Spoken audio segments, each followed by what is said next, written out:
So if you want to start a website, but you have no idea where to start and might be a little overwhelmed, then this video is going to be for you. I just set up my second website over the weekend, and if I can do it, you can do it too. I am not a technical person. I much rather do all the creative work behind running a website, but I promise you it was much easier than you think, and I'm going to walk you through step by step how to do that in this video. Hi, I'm Megan with Megan's Media, and I run a successful recipes and parenting blog. I am sharing on this channel everything about how I run it, the behind the scenes, how to monetize your blog, and just all of my knowledge for free to help other bloggers get started. I'm excited to start this second website to use it as just another example to teach you guys. I share a lot of blogging tips and knowledge that I've learned over here for free, so just don't forget to subscribe so you don't miss out on it. Now, let's go step by step on how to get your website started. So the very first step is going to be picking your domain, which just means picking the actual name of your website. So you need to kind of have an idea of what your blog is going to be, or if you're a small business owner, this could be just the name of your business. All the steps that I'm teaching today are for anybody setting up a website, whatever that website is for. But the very, very first step is picking that name for your website. So once you have that figured out, then you want to go onto a tool and check to see if that domain is available. Now, I really like SiteGround. I'm going to just kind of point you guys there for example purposes in this video, and also just because that's who I personally use and I really, really like them. So go to siteground.com. So here you should see a menu across the top, and there is a button that says domains. You're going to click that. And here is where you can check to see if the domain you want, the actual name for your website, is available. So whatever it is, type it in here, blah, blah, blah.com, and then hit search. And then once you found a domain that's available, don't hit add that to your cart yet. If you pick SiteGround to be your host, which again, I highly recommend, then your domain actually comes with the hosting plan. So just use this right here as your tool to check if the domain is available and to help you pick out your name and finalize that. Once you have that picked out, then you're going to go back up to the menu bar where it says web hosting. That little drop down, you click web hosting again, and it's going to take you to a page where you'll see the 3 different hosting plans that they have. Now, if your website's smaller and you don't have a lot of traffic yet, then obviously just pick the startup plan. It's only $3 a month. I picked the Go Geek plan for my larger recipe site.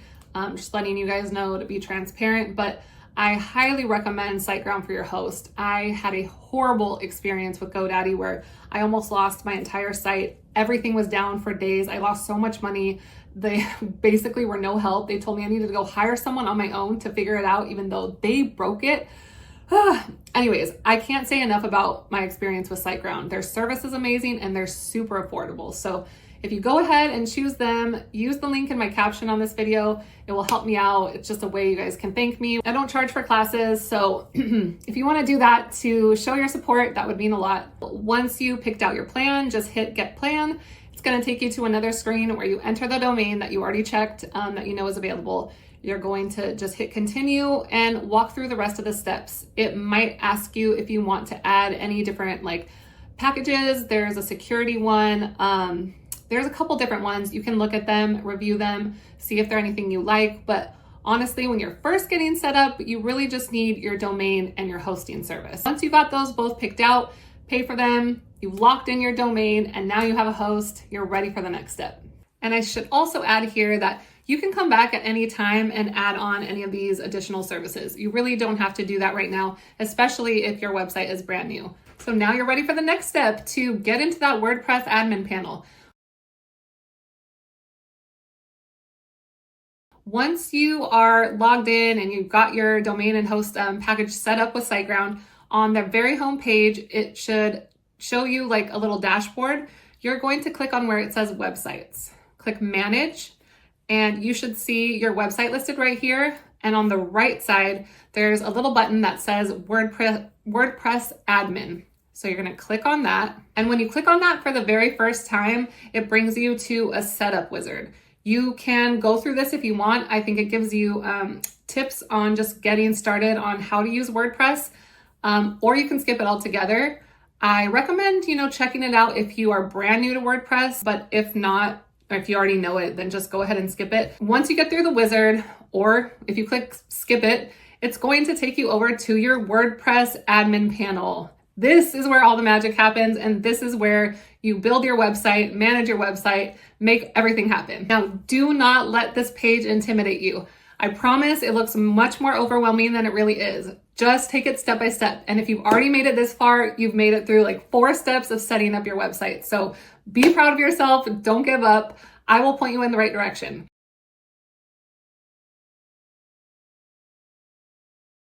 I think the first thing that I did, you can kind of go in any order here, but I picked a theme for my website before starting to do any content or anything else. I just picked a theme. So a theme is really just the design of your website. So you can kind of think of your website like a person, where WordPress is the body and the theme is just the outfit. You can change the outfit without really changing the website at any time. So you can play around with it, pick a design that you like. And to do that, you're gonna go over to the menu bar on the left side and you're gonna see where it says appearance.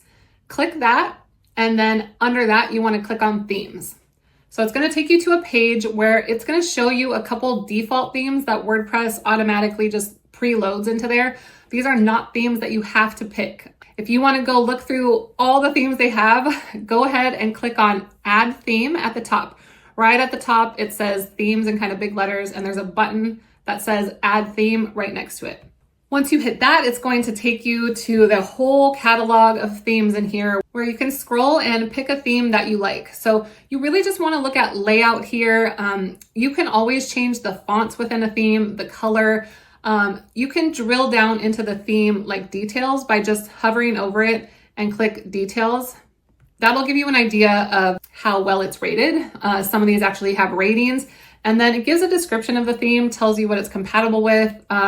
If you're maybe setting up your website to be a shop, then you might want a different theme that has, built-in things that are meant for people to buy things on your website versus someone who's running a blog. So just take your time, try not to overthink it. You can pick one, experiment with it, and if you don't like it, you can just go over to a different theme. It doesn't hurt your website at all. It's literally like just changing clothes. So you're not locked in by picking one right away. So take a peek, have fun with this. Don't overthink it. That's my biggest advice. You can always change your theme later. Now, the next step that I took after picking a theme was I went and designed a logo for my website over in Canva. This is 100% something that could wait till later. I am just a perfectionist, and working in the website and seeing it blank up there was just driving me nuts. So I'm just sharing with you guys what I did. So that was my next step. Once I had the logo, then you just go over into that same menu bar on your WordPress panel. On the left side, you click on Appearance, and then you'll see a button that says Customize. Once you click Customize, it takes you into the Themes editor. So this is where you can play around with all the different options within the theme. So this menu right here is going to be a little different depending on what theme you picked, but somewhere over here should have something like, on mine, it's called Site Identity. When I click into that, I can upload the logo for my website. You also don't have to have a logo. You can put in here just the site title. You can give your website a tagline. So it will show at least something. If you are not ready for the logo, you can just do that. But that's all you have to do to get that up. It's super, super easy. So now your website is ready for some content. You got through the hardest part. Your website is all set up. You are into WordPress. You did the hardest steps, and now you really just need to go put your content on there. This is the area where it's a little different depending on what your website is going to do. So here is where I'm going to advise you to use ChatGPT or any AI tool, but that's the one I use. It is so insanely helpful in situations like this. For example, you could even give it your blog niche. You can explain what your website is going to do and ask it for theme recommendations. If you're having a hard time picking one on your own, then you can also just let it know that your website is set up. You're ready to add your content. Again, explain what your content is going to be, explain what the point of your site is going to be, and it will walk you through step by step where to go in WordPress on how to get your content in there. So if you get stuck on anything, any steps, you can always ask me in the comments. I'm really here to help, and I try to answer every comment. But again, go to ChatGPT too. It has been insanely helpful for me in my whole blogging journey. So don't forget to use those tools to your advantage. Now there's one last final step that's pretty important that you want to do pretty soon after getting your website set up, and that is setting up a Google Analytics GA4 account. It's a little bit nuanced. It's not that hard. I don't want to freak you out, but I am going to save that for the next video. Be sure to subscribe because I will walk you through step by step on how to get that set up. If you have any questions for me, feel free to ask in the comments. I try to help everybody, but if I'm taking too long, don't forget, ChatGPT is your best friend in situations like this, like setting up a website. Thank you so much. I appreciate all of you. I hope this was helpful. And if it was, just don't forget to like it. Thank you so much.